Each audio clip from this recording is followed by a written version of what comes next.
Video na ito, tuturuan kita kung paano maglaro at kumita. Kapag nag-click ka sa bilog na may maskara sa background, kikita ka ng unang pera mo. Mapapabilis ang kita mo sa pagtaas ng kita sa bawat tap, pati na rin sa pagtaas ng antas ng enerhiya mo. Para tumaas ang kita mo sa bawat tap, kailangan mong pagbutihin ang disiplina mo. Ginagawa ito sa bahaging improvement.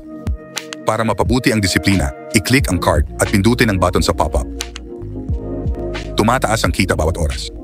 Patuloy na nadadagdag ang kita sa account mo habang nasa laro ka.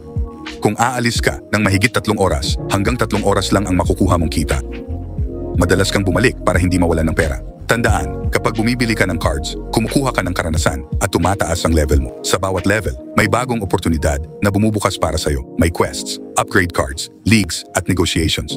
Ngayon, punta ka sa quests at kunin ang reward sa pag-level up ng disiplina mo. Maganda po ang pararaan mo ang quest para kumita ng pera. May bagong mga quest sa bawat antas. Palaging tingnan ang mga ito. Sa ilang quest, ang gantimpala ay batay sa iyong kita kada oras. Araw-araw may makukuha kang gantimpala sa pag-login. Huwag kalimutang kunin ang iyong kita araw-araw.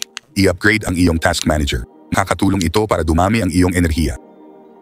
May ilang tab sa itaas ang mga pagpapabuti. Isa ring quest ito. Kunin din natin ang gantimpala.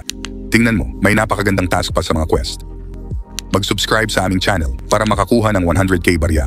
Lahat ng mahahalagang balita ay nasa TG channel, kasama ang airdrop at iba pa, kaya mag-subscribe at abangan. Marami pang ibang mekanika sa laro at dagdag ng dagdag kami. Pumunta tayo sa bayan at mag-usap. Sa negosasyon, kailangan mong pumili ng liga. Ito ang nagtatakda ng laki ng kontrata. Ngayon, kailangan mong pumili ng diskarte. Bawat diskarte, may mga bentahe at disbentahe. May paghahanap ng kalaro at isa sa atin ang mananalo. Nanalo ako at kinuha ang mga premyo. Isa pang paraan para kumita ay mamuhunan sa mga pondo. Araw-araw, pwede kang mamuhunan sa 3 pondo. Ang mga pondo ay nakakategorya ayon sa panganib at kita. Pumili ng pondo at maglagay ng halaga. Swerte kami. May gintong frame ang pondo. Ibig sabihin, isa ito sa 3 pinakamagandang pondo ng araw. Dito, medyo nabawasan ang swerte namin. Kumita kami pero hindi ito ang pondo ng araw. Kung may kasamang kaibigan, mas madaling hanapin ang pondo ng araw. Siyempre, mas masaya kapag kasama ang mga kaibigan. Ikaw at kaibigan mo ay kikita kapag gumamit siya ng referral link mo. Kikita ka rin sa bawat antas ng kaibigan mo.